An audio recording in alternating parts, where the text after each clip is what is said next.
Монголын залуучуудын холбоо үзүүлж байна. Бодлогын юмудаа ингээ ярина гэдэг нь өөрөө чухал юм байна. Тэгээ энэ ярианаас та нарын цаашаа ингээд нэг 2-4 жилийн хугацаанд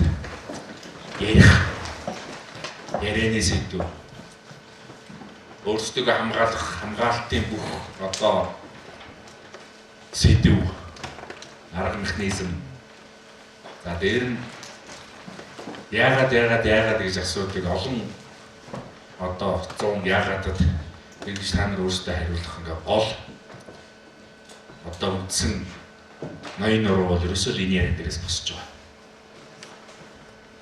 Тийм учраас өөрөөр хэлбэл залуучдын байгууллагаар ер нь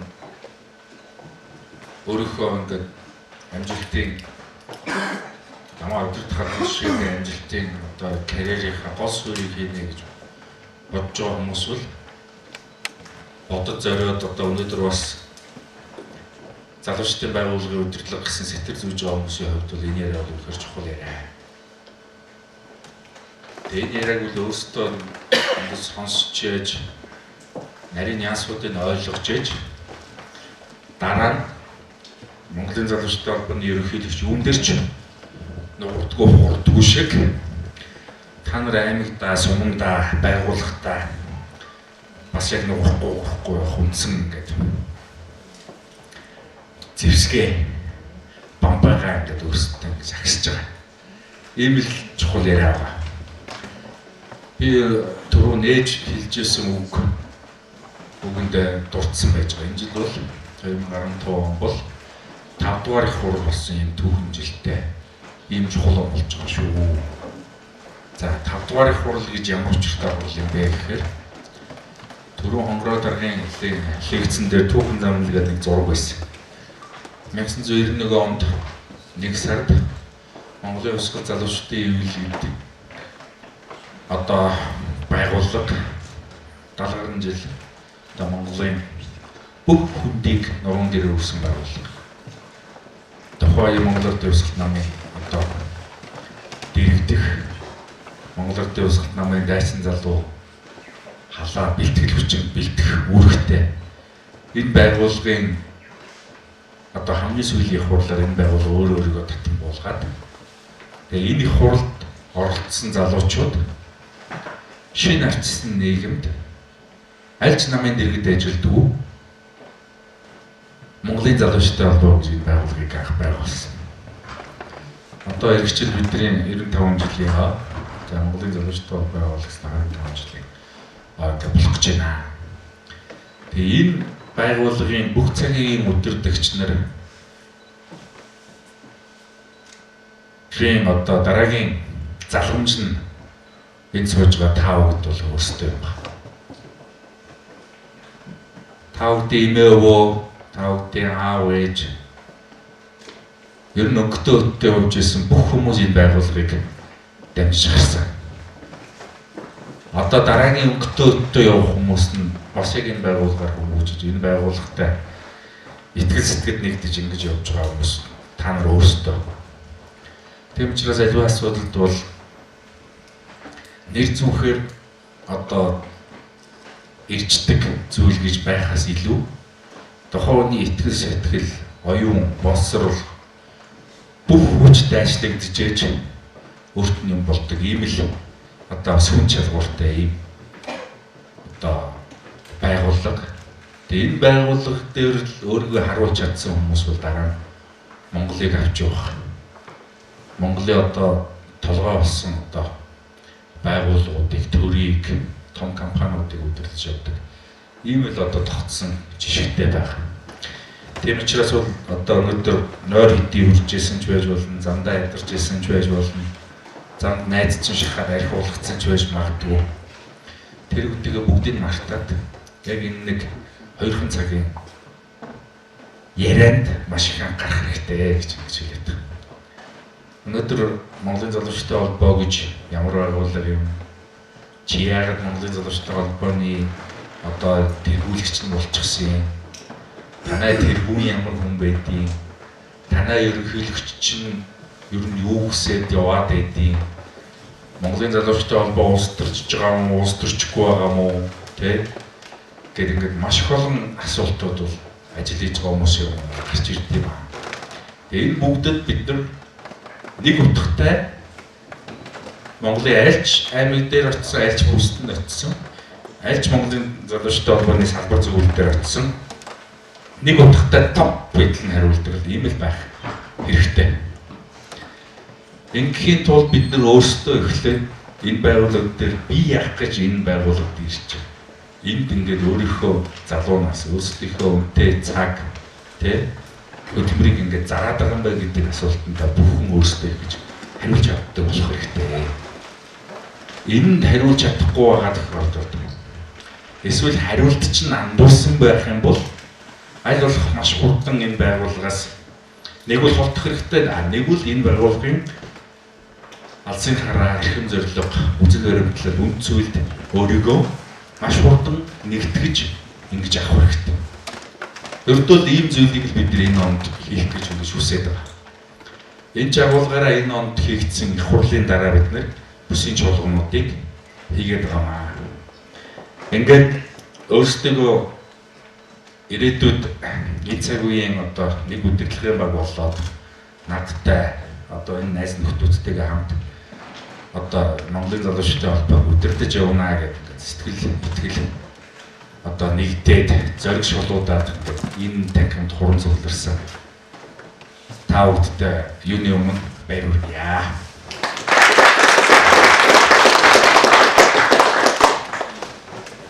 Өрөөндөө унтаад үлдсэн ч юм уу эсвэл гол дээр байж байгаа ч юм уу эсвэл энэ тэнд байж байгаа залуучууд ч гэсэн баяр хүргье. Тэд нар ч гэсэн бас өөрсдөө сонгох гэж байна. Тэд нар арай өөр зам сонгож байгаа. Бид нар арай өөр зам сонгож байгаа. Ердөө бүхэн бол сонголт л байдаг.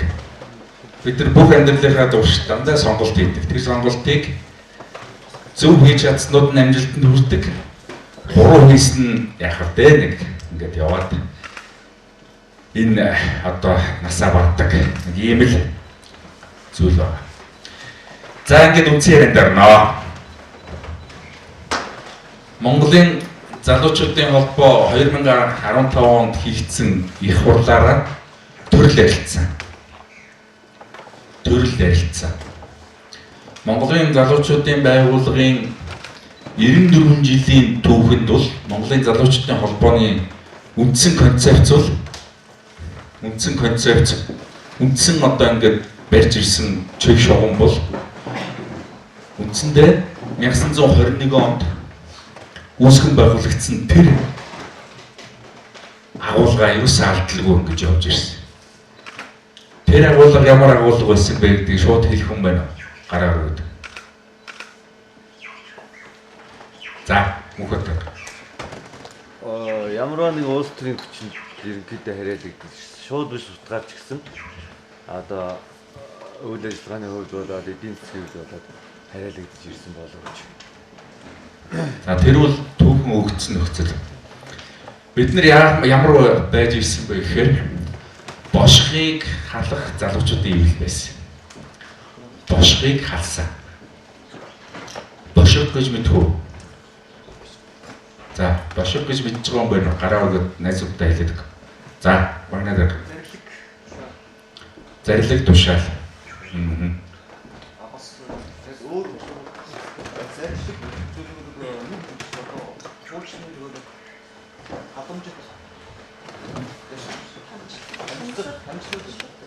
амжилт биш. Тэгж андуурах юм бол бүр өөр юм болооч. За бошиг гэдэг бол ерөөсөө жам ясл юм байна. Жам яс. Бүр ингээд дэлгэрүүлээд тайлбарлах юм бол бошиг гэдэг бол төр байхгүй. Төр орших ерөөсөө монголчуудын хамгийн шилэгтмэл одоо арга ухаан байсан. Бошиг гэдэг. Бошиг байгаа дор өөрөөр төр уралдаг байсан байхгүй. Төр уралдаг. Тэгтэл бид нар шинжлэх ухаан гэж юм гарч ирсэн. Бид нар шинжлэх ухаанаар бол одоо бүх зүйлээ бид нар хийчих болох юм байна. Төрийг ч гэсэн улс төрийн шинжлэх ухаанаар бид нар хийнэ гэж андуураад өөрөөр бошгыг халах асуудлыг тавиад өөрөөр монголчуудын одоо төрийн түүхэл доод тал нь одоо тогтоогсноор бол доод тал нь 3500 жилийн түүх баг. Төр тогтоож барьж ирсэн. Төр уралж ирсэн. Энэ зүйлээс өөрсдөө татгалзаад тэгээд тун орчин үеийн тэгээд хүний одоо төр бий болгодог, төр барьдаг тэр аргыг олж авна гэдэг ингээд бид нэр үндсэндээ 94 жил төөрөгдлийн замаар ингээд явчихж байгаа. Тэгээ энэ зам бол биднийг мухардуулж байгаа. Энэ зам биднийг мухардуулж байгаа. Өнөөдөр Америк нэгдсэн улсын ерөнхийлөгч байсан Клинтон бүх улсуудын одоо төрийн тэргүүнүүд цугласан уулзалтан дээр тавьсан ихтгэлтэй нэг юм байсан.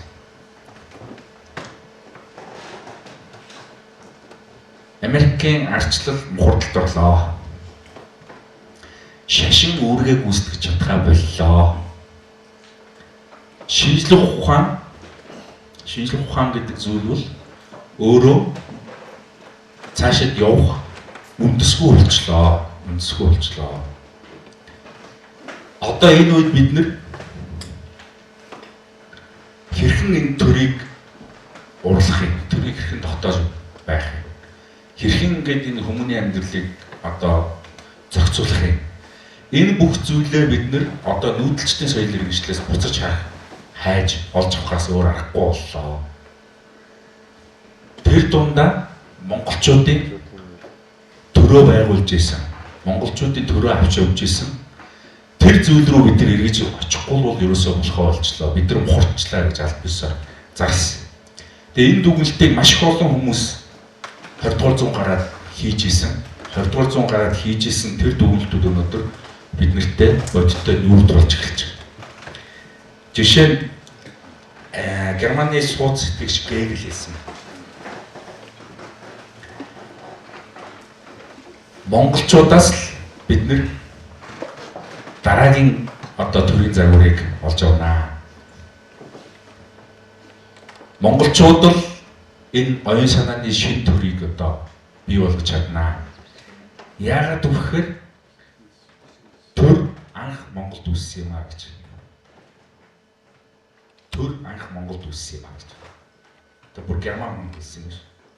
Тэгээ Гегелийн философи гэдэг ингээд маш том зүйл байж байгаа. Тэрнээс энэ бол миний зохиосон л миний сэтгэж чадсан юм. Тэгтэл монголчуудад бол төр байсан учраас төрийг цааш нь яаж бий болохгүй, яаж авч явах уу, яаж урлах уу гэдэг тэр бүх зүйл бол монголчууд л. Тийм ч бас энэ бүгдээ монголчуудаас олж аваа гэж. Черчилль бас хэлсэн байна. Одоо шинэ мянганы одоо байлдан дагуул шинэ мянганы эзэнт гүрэн бол дандаа оюун санааны эзэнт гүрэн байна. Байхдаа Монгол дээр суурьтай ийм оюун санааны эзэнт гүрэн байна гэж ингэж хэлсэн баг. За тэгтэл бид нар энэ бүгдийг мэдэхгүй өнөөдрийг хүртэл явж байна. Бид нар болсон чинь яа гэсэн чинь тэдрээс сурна. Тэдний төрөө байгуулдаг, тэдний төрөө авч явдаг. Одоо энэ парламентд бас ерөнхийлөгчийн засаг энэ бүх юмнууд чинь үнэхээр хэрэгтэй юм. Тэрийг бид нар сураад байна. За тэрийг одоо өнөөдөр бид нар хуулбарлаж авчирч Монголдо хэрэгжилж яах гэдэг ингээд яваад иддэг. Тэгтэл хүмүүс Монгол руу бүгд эргэж харж байдаг. Тэр эргэж харж байгаа эргэлтийн тэр одоо цэг эргэлтийн тэр бүх хөдөлгөлтөн биднийг харж байгаа тэр харцыг бид нэр юу гэж харж ийнө гэсэн чинь манайх уулуулахын баялагтай учраас биднийг хараад байгаамаа гэсэн ингэж андуурч байгаа. Тэгтэл хүндрэлтээ өөрсдөө мухардалд орсон, шашин мухардалд орсон. Төрөө барь одоо авч явдаг систем нь мухардалд орсон. Тийм учраас өөрөөр хэлбэл анх үүссэн газраас нь эхэлж энэ бүгдийг тодруулж өнөөдрийг хүртэл энэ 2 сая монголчууд яагаад алга болчихгүй өнөөдрийг хүртэл ингэ байгаад байгаа гэдэг энэ нууцын чамд очиж нэвтрэхийн тулд өнөөдөр бүгд Монгол руу ирж харж байна. Биднийг өнөөдөр төгөлдөр хуур сурж амжаагүй байхад өнөөдөр морин хууранд нууцсан байна гэж андуураад морин хуур сурж байгаа гадаадууд монголчуудаас олон болсон. Тэгтэл бид нар энэ бүгдийг юусэн мэдэхгүй байна. Монгол гэдэг нэр ямар учиртай юм бэ гэж асуухад тайлбарлаж чадах нэг ч залуу хүн алга. Хөгшнөн ч алга. Хөгшнөн ч алга. За мөнхтэй гараа өгөөд. Морин өөрийн талаар бол сонссон нэг юм ярих гэсэн. За морин өөр гэдэг хөгжим яагаад ингэж дэлхийн нийтэд шагшигдсан юм эмгтэй байна вэ гэж. Хийл интер бусад хөгжмийн зэмлэгийн ажил бол морин өөр бол тийм чадaltaй бичдэг хөгжмийн зэмлэг биш болов. Морин өөрийн хоёр татдаг утас морин өөр дээр утас хоёулаа хялгасаар юм. Бусад дэлхийд байдаг том хөгжмийн зэмлэгүүд бол төмөр утсыг хялгасаар бүрддэг. Энэ утгаараа бодож үзсэн бол хялгас гэдэг маань өөрөө хаанаас гарч ирж байгаа зүйл вэ? Амьд амьтны хялгас. Тэр дундаа адууны хялгас. Тэгэхээр хоёр хялгасыг хялгасаар бүрдэнэ гэдэг бол бусад хөгжмийн дэлхийн том хөгжмийн зэмлэгүүд болохоор төмөр гэдэг зүйлийг амьгүй зүйл тийм үү? Төмөр гэдэг зүйлийг хялгасаар бүрдэж байгаа учраас тэндээс гарч байгаа морин өөрийн аялал шиг амьд байж чадахгүй гэдэг ийм гаргалгаан дээр дэлхийн одоо энэ хөгжмийн зохиолч манай том хөгжмийн зохиолч тогтсон гэдэг би нэг зүйл олж уншиж байсан бас сонсч байсан. Тийм учраас морин өөрийн гайхамшиг чанар нь амьд зүйлийг амьд зүйлээр хүрээдөө тэндээс гарч байгаа аялал нь амьд байх боломжтой байна гэж үзсэн тийм үзэл болов гэж би бас сонсч байсан. Тэг юу ачсан бэ? За энэ дээр зөндөө тайлбарууд хийж байна. За Монгол гэж яг юу гэсэн үг вэ? Одоо энэ дотор байж байгаа бүх хүн энэ Монгол гэдэг үг, ийм учиртай үг гэдэгт хариулж чадахгүй гэдэгт бол би 100% итгэлтэй. 100% итгэлтэй. За энэ нэг асуулт. За дараагийн нэг юм болохоор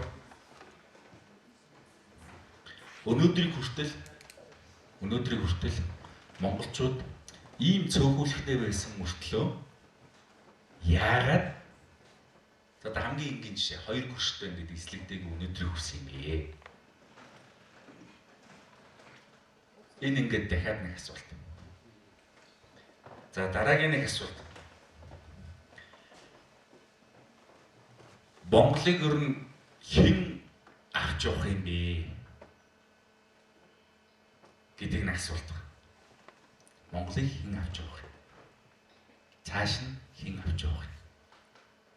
Тэгэхээр энэ бүх асуултуудад бид нэр ядаж хариулахын тулд бидний шинжлэх ухаан хэрэг болохгүй байна. Өөрөлд бид нар 94 жилийн өмнө бошгыг халнаа гэдэг. Тэгээ бид нар шинжлэх ухааны замаар явна гэдэг ингээд сонгоод авлаа. Тэгтэл ингээд саяын асуулт тавьсан 3 асуултанд яшин шинжлэх ухааны өдрүүдэнд хариулж хэлж чадахгүй. Хариулт хэлж чадахгүй. Тэгээ бид нар өнөөдөр Монголыг яг юу авч явж байгаа юм бэ гэдэг ихэд эргээд бас хариултаа ялж чаддаг. Тэгэхээр Монголын гэдэг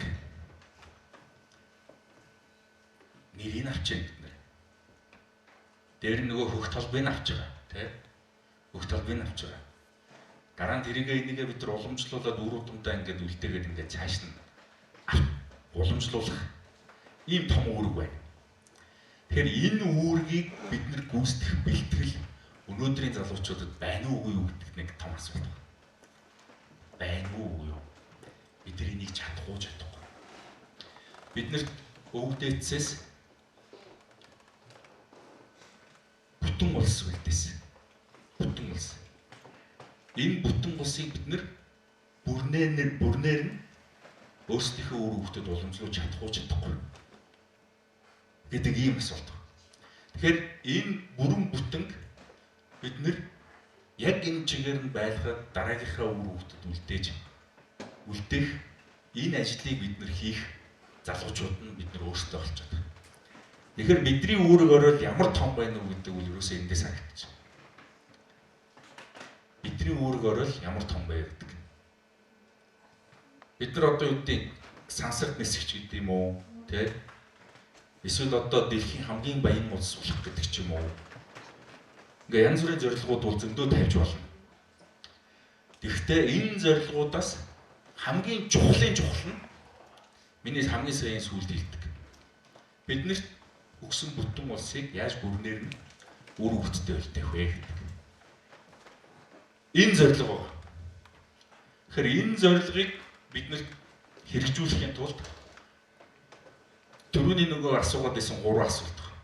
Яаж ч бид нар Монгол гэж юу гэсэн үг юм бэ гэдгийг мэдэх хэрэгтэй байна. Тэгэхээр өнөөдрийн бидний мэдж байгаа тань мэдэх үү? Бидний мэдж байгаа математик, физик, хим, тэ? За нийгмийн шинжилгээ ухаан гэдэг бүх шинжилгээ ухааны ингээд салбаруудаар бидэрт ерөнхий боловсролын сургууль, ихтэй сургуулиудад өгсөн мэдлэгүүд байгаа. Энэ мэдлэгүүдийн хэр хэмжээгээр бид нар энийг юусоо нээж чадахгүй. Ийм л зүйл байна. Энийг бидэрт юу гэдэг гэхээр бид нар түүхэл гэсэн байгаа байхгүй. Түүх. Тэгэхээр бид нар ямар түүхтэй улсын ямар хүүхдүүд нь юм бэ гэдэг маш том ингээд омгшил тэ ийм юм биднэрт ингээд бүрдэж ирж байгаа. Тэгвэл бид нар жишээ нь Тэмүүжин яагаад Чингис гэд нэрлсэн юм. Монголын их хаад болоод ингээд ил хаад дараа дараагийн хаадууд ингээд яаж явж байгаад юу болцсон ингээд бид нар яад төрөө авч явдаг байсан ингээд маш их олон ингээд асуултууд байгаад идэх. Тэгтэл бидэнд юу үлдсэн? Монголын улс товчоол үлдсэн шүү дээ. Өөр юу ч үлдээгүй. Өөр юу ч үлдээгүй. Энэ хаан тасарсан. Бид нар манжийн иргэшээд ороод тасарсан. Манжийн дараа бид нар зөвлөлтүүд иргэшээд одоо сүүлийн 90 жил. Одоо өнөөдөр ч гэсэн бид нар зөвлөлтүүд иргэшээд байгаа шүү. Салж чадахгүй. Энэ салгуурчаас дахиад нэг 25 жил явах юм шүү. Тэгэхээр бол энэ нэг дундлын нэг биднээс бүх юмыг тасалсан 300 жил бол өөрөлдөл Монгол хүн бидрийг яг өнөөдрийн биднэр шиг ийм арчааг болгож тавьсан байна. Энэ би ч гэсэн өөрөө орж байгаа. Бид нар бол бүгдээрээ өвдөгцөхөө өмнө бол одоо ч жинхэнэ арчааг хүмүүс харж байна. Бид нар юу ч мэдхээ болчихсон. Ийм арчааг байдаг. Тэгээ энэ бүх зүйлийг л өөрөөр хэлбэл бид нэр өөрчлөхгүй болохгүй нэ гэдэг маш том дүгнэлтэн дээр 5 дугаар их хурлын өмнө хүрсэн юм аа. Хүрсэн. 1921 онд Бошгын халах залуучуудын нэвлэл гэж байгуулагдаад тэрнээс хойш 94 жил явсан байгууллагыг бид нэр 2015 оноос эхлээд Бошгыг мөрддөг, Бошгыг одоо түгээдэг, Бошгыг хэрэгэлдэг ийм холбоо болгож ингэж өөрчилж байгаа. Ийм зүйлийг л бид нэр 5 дугаар их хурал дээр тавигдсан миний илтгэлд янз бүрийн өнцгөр ингээд хэлэх гэж оролцсон. Гэхдээ хамгийн энгийнээр хэлэх юм бол Бошгын халах залуучдын үйл өнөөдөр Бошгыг залах, Бошгыг мөрдөх залуучдын холбоо болж л ингэж өөрчлөгдсөн. Тэгэхээр залуучууд ингээд уулзаад за та нар ингээд зөндөл олон залуучдын холбоо байгаа шүү дээ. Та нар яг юугаар ялгаатай гэд асуухад хамгийн түрүүнд бид нар бол Бошгоо мөрддөг юм аа. Бошиг гэж юу юм бэ? Бошиг гэдэг нь ерөөсөө Монголын төр барих уламжлал юм аа. Энэ бол Монголын төр юм аа. Бошиг юу юм? Яг юу юм? Бошиг бол ерөөсөө жам юм аа. Жам. Ерөөсөө хорвоотой хоргоо барилдах тэр бүх ингээд арга холбоосуудыг л хэлж өгсөн жам. Манай залуучууд дотор малчин залуу байна. Одоо малчин хүн бол өнөөдөр яг энэ байгаль ертөнцийн байж байгаа бүх зүйлийг бүрэн хүлээн зөвшөөрөөд тэрнийг бүх хөдөлгөөнийг ухтаж мэдээд дэсжүүлдээд досож үлдээд дэсэж үлддэг ийм л одоо арга хэрэгсэлтэй жинхэнэ ингээд байгальтай хоргоо амьдардаг одоо цорын ганц мэрэгчлээ хүн байхгүй. Тэгэхээр өнөөдөр бидний өмнө тулгараад байгаа зөндөө олон асуудлууд байна шүү дээ. Хамгийн энгийнээс нь дэлхийн дулаалал хамгийн их өртөж байгаа 10 улсын нэгдэнд Монгол улс орсон. Яагаад? Яагаад гэхээр бид бэлчээрийн мал аж ахуйгаас дийлэнх өрхийнх нь амжиргаа хамаардаг. Дэлхийн дулаар л юунаас болж байгаа? Дэлхийн дулаар л нөгөө жамыг мөрдөхгүй байгаагаас л болж байгаа шүү. Байгаль ертөнцийг дандаа хорлж бүтээдэг. Тэгтэл өнөөдөр бид нар хорлохгүйгээр яаж амьдрах уу гэдэг тэр бүх арга хэрэгслүүдийг л боловсруулах тийм асуудлууд тогтож гарч ирж байгаа.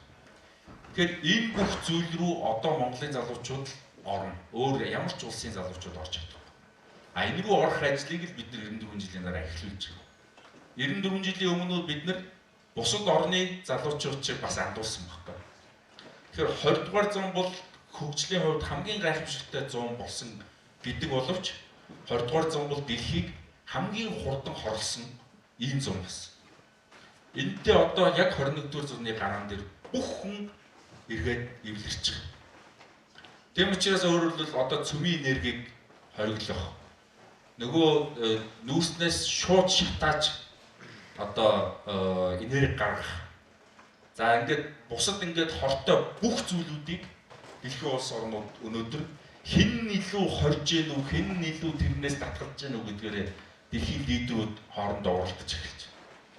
Одоо хамгийн сүүлд Обама зарлалаа тий. Яг CO2-той холбоотой бодлогоо ингээд зарлаад хэлсэн.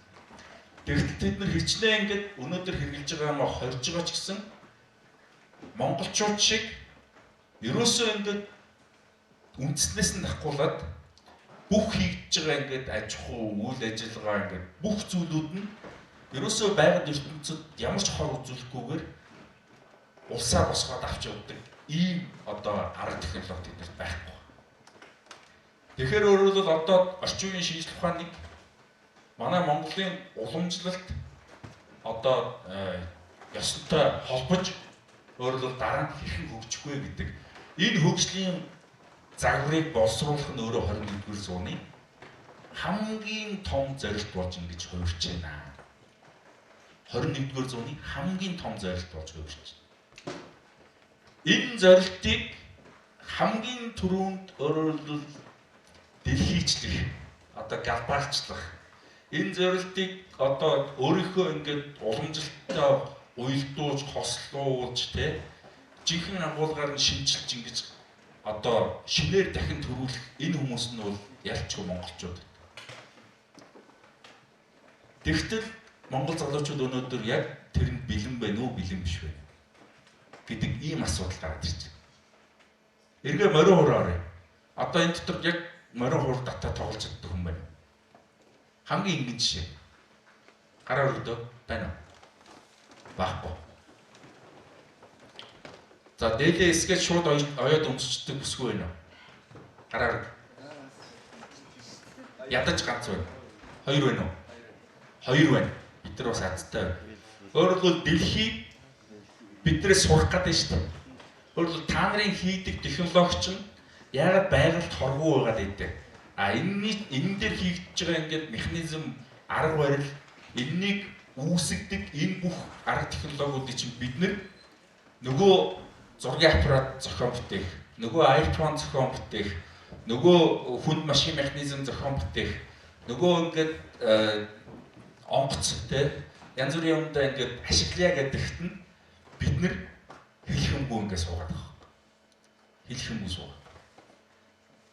Энэ бол бидний зовлон болчихсон. Энэ бол бидний зовлон болчихсон. Бидрээс ирээд Монгол гэж яг юу гэсэн үг юм заа нэг тайлбарлаад өгч. Гэхээр бид нар хэлхэмгүй сууж байгаа. Монгол гэж юу гэсэн үг юм бэ? Та нарыг одоо монгоо гэж хятадаар тэгээд идэв. Тэр чинь одоо бүдүүлгүүд гэдэг үг юм байлээ. Та нарыг бүдүүлгүүд гэж хэлж байгаа юм уу гэдэгт бид нар няцааж чадах нэг ч юм уу суугаад. Тэгэхээр өөрөөр хэлбэл бид нар яг энэ өөрсдийнхөө танин мэдэхгүй, энэ өөрсдийнхөө төр урлж исэн, энэ өөрсдийнхөө эдийн засаг бий болгож исэн, өөрсдийнхөө ингээд амжиргаагаа авч явж исэн, өөрсдийнхөө ингээд дэлхийг эзэлж исэн, байлдан дагуул хийж исэн энэ технологи, энэ учир шалтгаан, энэ бүх юмнуудыг бид нар өөрсдөө маш аргатай танин мэдэж энэ рүү гүн гүнзгий нэвтэрч энийгээ эргээд өөрсдөө хэрэгжилж чаддаг ийм үндэстэн болох ийм түүхэн шаардлага өнөөдөр бидний өмнө гарч ирж байгаа. Энэ бүгдийг хий гэж Монголын залуучуудын холбоо зориглоод энэ бүгдийг одоо монголчуудын бүр үндсийг маш бат бөх хамгаалж бидний энэ бүтэн улсыг цааш нь бүрэн ингээд авч явах хамгийн чухал ийм зүйл болж байгаа юм байна гэж ингэж бол түнэлтээ хийсэн байж. Тэм учраас одооноос эхлээд бид нар андуурахгүй. Бид нар одоо зөв зам дээр гараад ирслээ. Зөв зам дээр гарснаа бид нар тунхаглаж байна. Гарсан юм дээр харин одоо суйрлаад бид нар ингэж дараа гэх юмнуудыг хийх юмаа гэдэг энэ бүх зүйлүүдийг л одоо 5 дугаар их хурлаар бид нар гаргаж тавьсан юм аа. За дараагийн одоо энэ бидний төр урлах зүйлийг бид нар яаж холбоон дээр өөрсдөө хэрэгжилж эхлэх юм бэ гэдэг ийм асуудал байна. Энэ асуудлуудын одоо хамгийн чухал нь бол өөрөөр хэлбэл бидний одоо бүх хоорондын харилцаа, бидний тогтолцоо, бидний үндэс юунд дээр суурилах юм бэ гэдэг ийм асуудал гарч ирж байна. Юунд дээр суурилах юм бэ гэдэг ийм асуудал гарч ирж байна. Энэ суурилах зүйлүүд ерөөсөө үнэн гэдэг зүйл дээр л бидний бүх зүйл оршино гэж ингэж ойлгож байна. Үнэн гэдэг зүйл дээр. Үнэн гэдэгт яагаад хэрэгтэй? Яагаад монголчууд үннээрээ бол үхэр тэргээр туулайг үзнэ гэж хэлдэг. Үнэнтэй нөхөрлөл яагаад бид нар дандаа зөв замаар явж байна гэж ингэж ойлгоод байна гэдэг ийм асуудал байна. Тэгэхээр Монголын нийгэм бол нэг сүүлийн хөгжлийнхээ ингээд явцад гадны нөлөө, дотоодын хүчин зүйл. За ардсан хувьсгалын хүчээр бид нэр өөрсдөө бүх зүйлийг шийддэг болсон. Тэгвэл 25 жил яг өөрсдөө бүгдийг шийдэхдээ яг адилхан нэг зүйл орж ирсэн нөгөө авилга гэж зүйл орж ирсэн. Тэгэхээр одоо авилга гэдэг зүйл нь өөрөө бидний үннийг тодорхойлдог хэмжүүр болоод ингээд хуурчихсан. Авсан авилгынхаа хэмжээгээр өнөөдөр энэ зүйл үнэн үү худлаа юу гэдгийг албан тушаалд өөрөө хэлдэг болчихсон. Өөрөөр хэлбэл Монголын худал үнэн хоёрынх нь бай солигдчихсан. Ийм л өнөөдрийн цаг үед бид нар өнөөдөр амьдарч байгаа. Тэгэхээр эргээд бид нар жинхэнэ үнэн зүйлээ яаж олж авах вэ? Яаж бид нар жинхэнэ үнэн дээрээ суурил дараагийнхаа одоо ажил алхмуудыг хийх вэ гэдэг ийм зүйл цоошин дээр ургаж гарч ирж байна. Бид нар хоорондоо яаж эвлэлдэн нэгддэг? Бид нар хоорондоо яаж эвлэлдэн нэгддэг? Энд хариулт хэлэх хүн байна. Одоо өнөөдөр жишээ нь отгоогийн найзууд цуглангүүтлээ залуучтай холбооныхан болоод дийлэнх тэргүүлэгч болоод тийм ингээд явж гин үү? Эсвэл одоо нэг намынхан нах нэг их хурлын гишүүнийг дэмждэг хэдэн нийлээд залуучтай холбоогоо яваад байна уу? Тэ? Тэрийгэ хоорондоо нийлж гин гэж хэлээд байна уу? Тэ? Эсвэл одоо нэг төгсөлтийнх нь нийлж гисэн ингээд хоорондоо нийлж гисэн за битрэгстэй залуучтай холбоог авцсан. Одоос талаад өгнө гэж ингээд гүгээд байна. Бид нар юунд дээр нийлж байгаа? Биднийг юу нийлүүлж байгаа? Үзэл бодол биш. Үзэл бодол гэдэг зүйл чинь айгүй хөгийн нийтийн зүйл шүү дээ. Гүү. Зорилго чи өдөр болго өөрчлөгддөг. Зорилго өдөр болго өөрчлөгддөг. Өнөөдөр засгийн газар хоцорчгод л маргаас зорилго өөрчлөж байна. Бид нар өөрөөсөө нэг зүйл дээр эвлэлт нэгддэг. Үнэтэй. Бид нар үннийг хайж байгаа хүмүүс байхгүй. Бид нар үннийг хайж. Одоо жишээ та нар залуучтай холбоон дээр сайн худлаа ярьж байгаа дарга болчихно гэж хийж боддоггүй үстэй. Залуучтай холбоон дээр ирээд би өстой жинхэнэ ажил хийгээд нэг өөрийгөө хэн болохыг харуулад өгнө л гэж ирдэг үстэй. Ер нь бол эсвэл би залуучтай холбоон дээр ирээд хэдэн залуучтай танхимд базаал ёстой сайхан боловдож байгаа л тэгэл нэг аймгийн дараа болчихно ч юм уу тийм сумын дараа болчихно гэж хийцэж боддгоо үстэй. Бид нар дандаа үнэн хайж ирдэг байхгүй. Үнэндээ бид нар нэгдэж чаддаг учраас бид нар хоорондоо эвлэлд нэгддэг. Биднийг нэгдүүлж байгаа ганцхан хүчин зүйл бол дүрмж биш, мөнхөдч биш, Биднийг нийлүүлж байгаа зүйл бол ерөөсөө үнэн баггүй. Үнэн. Тийм учраас өөрөөр хэлбэл бид нар хоорондоо эвлэлтэн нэгдэх арга зүй. Юун дээр эвлэлтэн нэгдээд би яагаад энд байгаа вэ гэдгээ өөрөө тань мэдээж өөрөө тэрийг хүлээн зөвшөөрөх бол бидний хамгийн түрүүний том алхам юм. Энийг ойлгоогүй хүн бол ядч л бусдынхаа хийж байгаа ажлаас хойш нь татчих. Ерөөсөө хөгжлийн техникүүд гэхгүй. Хөгжлийн техник. Ерөөсөө Монгол улсын тех. Ерөөсөө эцэг эхийн тех. Алдаанууд. Тэр үе монголчууд хэлсэн байна. Хүн гэдэг бол гидсэн цадчаар зорилгонд бэлчдэг. Өчүүх амтан гэж. Гидсэн цадчаар зорилгонд бэлчдэг. Тийм учраас хүнийг яаж хөгжүүлэх вэ гэхээр ерөөсөө нэгдүгээрт гэгэрүүл гэж. Гэгэрүүл. Гэгэрнэ гэж юу гэсэн үг юм? Гэгэрнэ гэдэг бол тань мэднэ гэсэн үг. Тань мэднэ. За боловсрно гэж юу гэсэн үг юм? Боловсрно гэж. Гэгэрсэн гэгэрлээрээ орон зайгаа дүүргэд тэлхийг л боловсрч байна гэж хэлж байна.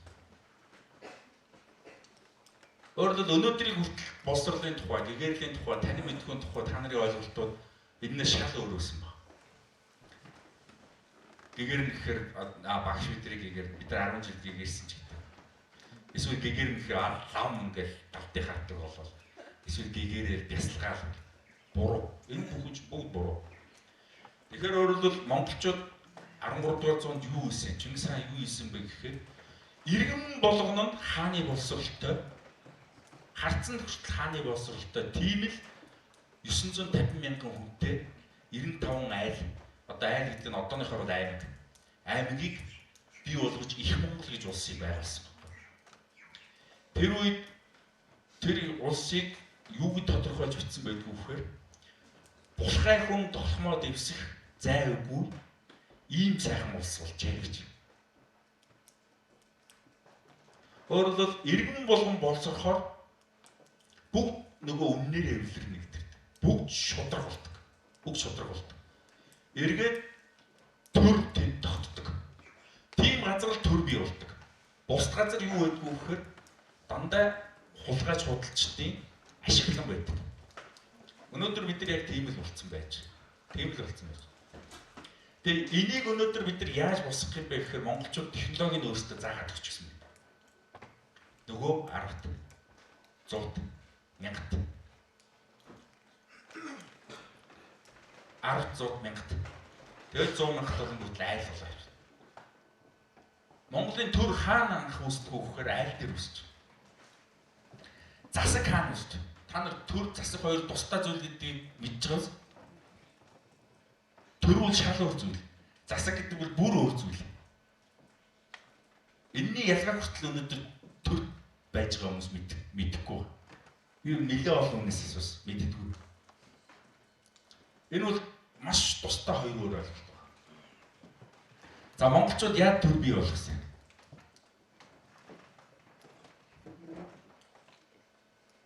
Нөгөө л 10-т.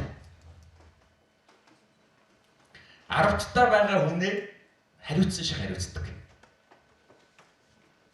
10-таа байгаа хүнээ хариуцсан шиг хариуцдаг.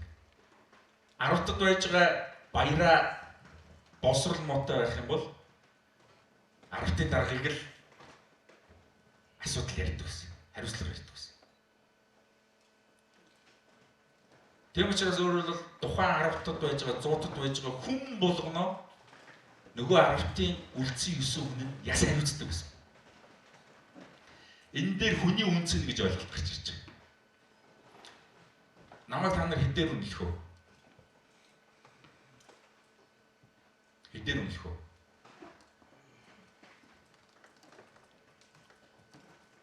Хүнийг яаж үнэлдэг? Одоо яахан нэг шөнө тэд нэг удаа тэд гэж үнэлдэг. Тэний шиг зүгээр хүнийг үнэлж болох уу? Монгол монголчууд яаж үнэлдэг байсан бэхээр хүнийг хүнээр үнэлдэг гэсэн. Хүнийг хүнээр үнэлдэг. Чи 10-тад хариуцагдж байгаа бол чи 9 үнэ үнэтэй. Чамаг яагаад тэгэхээр нөгөө 9 чинь хариуцж байгаа учраас чи 9 үнэ үнэтэй. 10-т чинь 10-10-т нийлээд 100 болно шүү дээ. Чи 10-таа байж л байх юм бол чи 99 үнэ үнэтэй. 99 үнэ. 1000-тад очих юм бол чи 999 үнэ үнэтэй. 9999 үнэ үнэтэй. Ингэж хүний үн бий болдог гэсэн. А чи аль 60-тад хариуцахдаггүй бол чи хинч биш. Хинч. Тэгэхээр өөрөөр хэлбэл өнөөдөр Монголын төв хүнээ хариуцахаа болчихсон байна. Нэгд хүнээ хариуцахгүй байгаа учраас өнөөдрийн төв нь жинхэнэ төв биш. Өнөөдөр бол дандаа хулгайч нарын тоглоом яваад. Төрийн ерөөсөө үндсэн 3 шинж байгаа. Төр байгаа улсад хэрэг төр байх юм бол төр бол үргэлж иргэнэ бадрааж ах хэрэгтэй. Иргэнэ бадрааж ах хэрэгтэй. Иргэнэ бадрааж ах хэрэгтэй. Төр яаж иргэнэ бадраадгүй? Иргэн нь бадарсан байна уу, бадраагүй байна уу гэдгийг яаж үздэг гэхээр тухайн иргэн омог бардам шинж байна уу байхгүй нь гэдгийг хамгийн түрүүнд үзэж байна. Омог бардам. Та нарт омог байна уу? Омог байна уу? За, омог байна. Омог байгаа хүнийг дараа нь яаж шинждэг вэ гэхээр энэ хүн цэвэр ариун байж чадж байна уу, чадахгүй байна уу гэж шалгаж байгаа. Цэвэр ариун байна уу, байхгүй юу? Цэвэр ариун байж чадж байна уу гэдэг.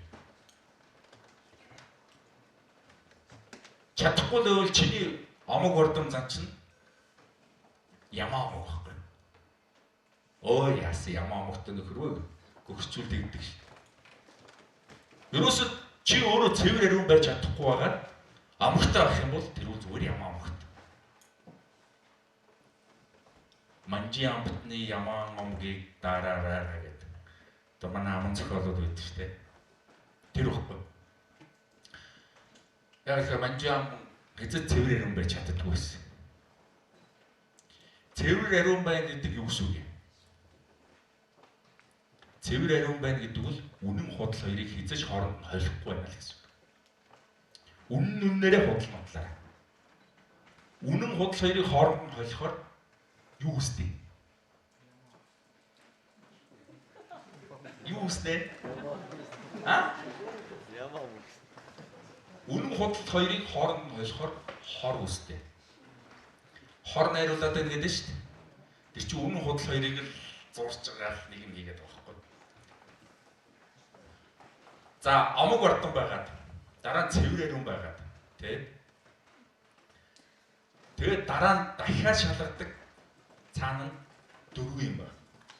Тэгтэл өнөөдөр бид нар за омог бардам бай цэвэр ариун байна гэж хийж дуурч чадахгүй шүү дээ. Тэгэхээр бид нар одоо юун төрөө яах ёстой вэ гэхээр цэвэр ариун болох хэрэгтэй болж байна. Эдгээр ч үнэн худлын хоорондоо хэлдэг. Тэгэхээр бидний өмнө жинхэнэ монгол хүн болоход тий жинхэнэ босоо хөх монгол хүн болоход маш их юм дутуу байгаа байхгүй. Ягаад хөх гэдэг вэ?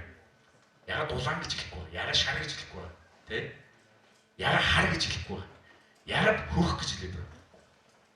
Ягаад хэвтэй гэж хэлэхгүй тий дэги гэж ягаад хэлэхгүй тий яаж л одоо юу гэдэг одоо хоосон моосон ч гэдэг юм уу нэг өөр чанарууд байж болно шүү дээ. Эсвэл эзэлсэн ч юм уу, дүүргсэн ч юм уу хэлэхгүй шүү. Босоо.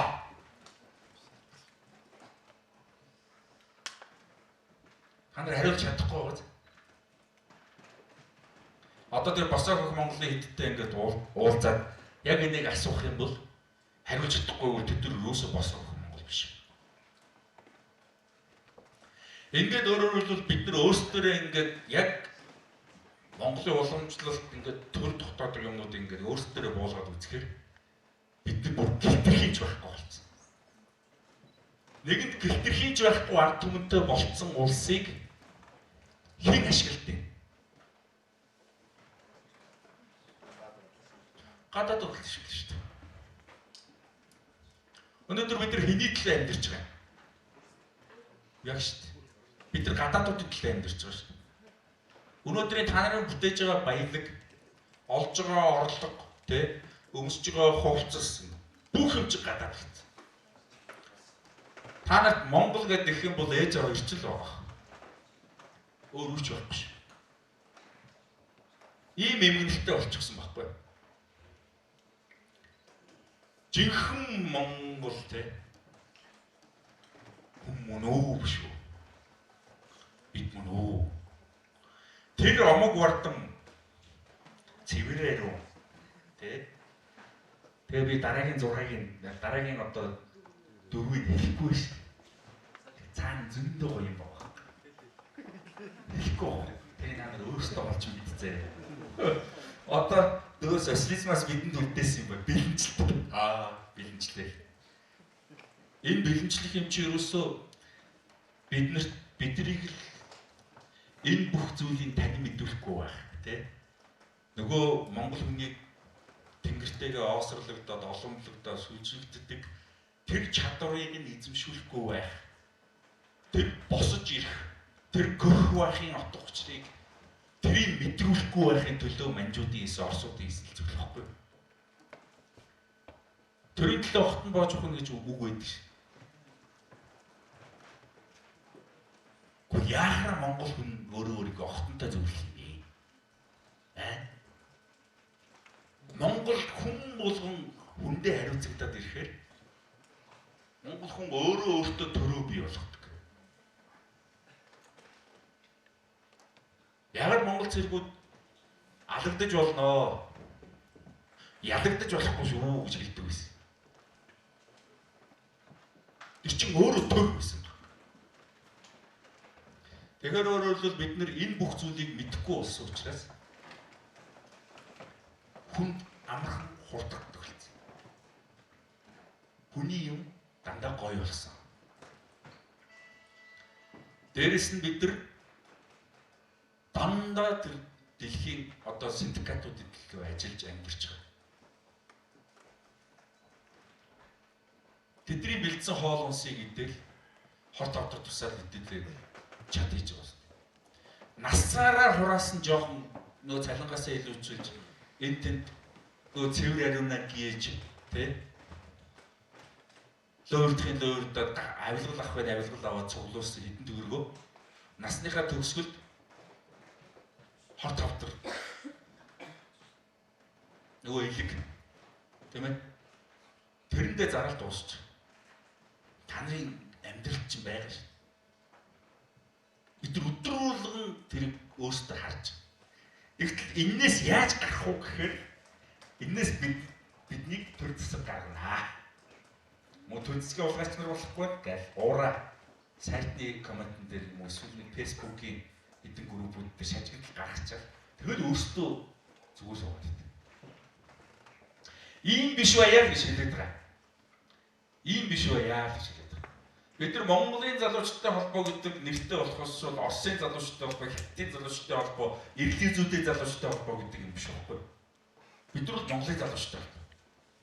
Монголын залуучуудтай холбоо гэдэг Монгол гэдгээ тайлбарлахаас ахгүйгээр бүх энэ намаг ордон болох энэ бүх юм бүгдээрээ бид нар олж аваад бид нар зөвхөн үнээр мөрөлдөх хүмүүс шүү гэдэг юм аа бид нар нийгэм батнот баталж харуулж чадах юм бол Монголын ард түмэн өнөөдөр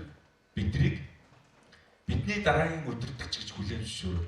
Энэ бол Монголын хөгжлийн одоо хамгийн зөв зам бөгөөд энэ бол биднийг дараагийн эзэнт гүрнээ байгуулахад хөтлөх өдөртөгч юм байна гэж бидрийг хэвээр жинхэнэ толгой дээрээ дахиж аваад биднийг дэмжиж зүтгэх гэж бэлэн байгаад байна. Ийм зүйлийг Монголын залуучуудтай холбооны 5 дугаар их хурл хэлээд байгаа. Энэ бүгдийг ингээд нарийн детальчлан ингээд өөдрөлтэй юм шиг, залхуутай юм шиг эсвэл одоо яг юу яриад байгааг сайн мэдэхгүй ч гэсэн ингээд барим тавин ингээд та ингээд тал талаас нь ингээд олж авах гэдэг үзэж байна. Энийг хийх гэж Монголын үеийн сэхэтнүүд оролцсон боловч Өнөөдрийн хүртэл бидний хүрсэн шиг амжилт нэгэн ч хүрч чадаагүй юм шүү. Өнөөдрийн хүртэл бидний хүрсэн шиг. Одоо бид нар 3 сарын 28-нд их хурл хийсэн шүү дээ. Тэгэхэд бид нар өмнөх 94 жил Монголын сэхэднүүд, Монголын хамаг дэвшилтэд үзэлтэй хүмүүс хийх чадаагүйгээс илүү бид нар энэ нэг 4-5 сарын хугацаанд хийгээд ингээ явчих. Нөгөө төрөний асуултуудыг Монгол залуу хүн болгон боддог болж эхэлж байна. Тэгвэл тэр Монгол залуучуудын арай шилэврүүд нь бид нар үсттэй. Бид нар өөрсдөө эсвэл хөлөө зөвшөөрөхгүй байгаа юм уу? Бид нар чинь залуучуудын дарга нар хүн биз дээ. Арай шилэврүүд нь бид үсттэй. Тэгэхэд бид мэдэхгүй байгаа байхгүй. Бид мэдэхгүй байна гэдгээ ямар ч байсан мэдж байна гэдэг чинь өөрөө мэдхий эхлэл болж байна. Тийм учраас өнөөдөр бид нар Монголын нийт ард түмэнд бид нар хинч айхгүйгээр тэр тусмаа бүр гадныхнаас хинээс нь ч айхгүйгээр бид нар зоригтой бүр 5 дугаар их хурал дээр нэг тунхаглаж гаргаж тавьж ирсэн. Одоо 5 дугаар их хурал суусан хүмүүс тэр илтгэлийг дахиад гаргаж ирээд бүр 100 унш заяа. 100 унш. Тэгээ одоо бид нар түрүүний асуусан асуултууд түрүүний ингээд нөгөө цэвэр ариунаа яаж болохыг түрүү яахын инээ тэрэ гэдэг нэг бүх юмний хайгуул бид нар бүгдээрээ гарч явахаас өөр байхгүй болчих. Тэгээ эргээд бид нар өөрсдийнхөө үнцнийг бүрдүүлэх хэрэгтэй болчихдог. Ядч л би 9 хүнд хариуцагддаг байх хэрэгтэй. Их юм бол би 9 хүн. Ядч л тэ аймгийн дарга бол ядаж нэг 10,000 залууд хариуцагддаг юм байна. 9999 залууд хариуцагддаг. Өөрийн нэмэл 10,000 болдог. Ингэж л монголчууд өөрөөр хэлбэл төрөө бий болгож ирсэн байна. Иргэнэ жигэн утгаар нь хариуцдаг байсан ба. Чингисийн үед шинж тухаан байхгүй байсан учраас эмнэлэг байхгүй байсан гэж хүн ярьдаг. Үгүй. Монгол хүн гайхамшигтай ирүүл байсан учраас дээр нь ингээд шахтгаж бэртгэхэд те өөрсдөө тэрийг эмчилдэг гайхалтай байгалийн шалгарсан аргуудтай байсан учраас монгол хүн эмнэлэггүйсэн. Гөх Монголыг хизээж шоронгоор мохоож чадахгүй гэж хятад амбаны хэлсэн үг шүү дээ. Чадаад болох. Монгол орн шоронгоо орн байсан шүү. Монгол цагтаагүй байсан. Манжууд авсны дараа л 15-ны цагдаа гэдэг цагтаа үүссэн байхгүй Монголд. Тэрний өмнө Монгол цагтаа гэж ойлголт байхгүйсэн. Шорон байхгүйсэн, эмнэлэг байхгүйсэн.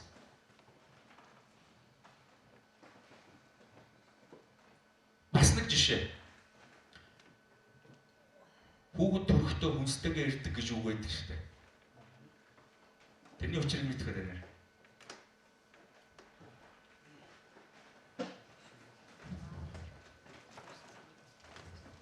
Тэр үнс нь хаанаас ирдэг бурхан өгчдөг ч юм уу лөө. Бурхан өгд юм шиг. Одоо хүртэл та нар тэгж бодоод явж. Тэгтэл тэр үед яадаг вэ гэхээр шийдвэрсэн хүүхдийг төв хариуцж байгаагаа баталгаажуулж 50% тухайн хүүхдэд өгдөг байсан. Тэнгүүд нөгөө хүүхд чинь би чинь төртөө үе юм байна гэдэг амг бардам болоод босоод ирнэ үстэй. Тэгээ нөгөө чи 13 хөрөнгөт алдрыг хайрлал тухайн айлдаа тустай хүн болоод эхлэнгүүт л буцаад татвараар эхэлдэг. Өөрөөр хүүхдүүд хүнстэйгээр нь гэж монголчуудын үг чинь тийм учраас. Тэгтэл өнөөдөр бид нар тийм байхгүй үстэй.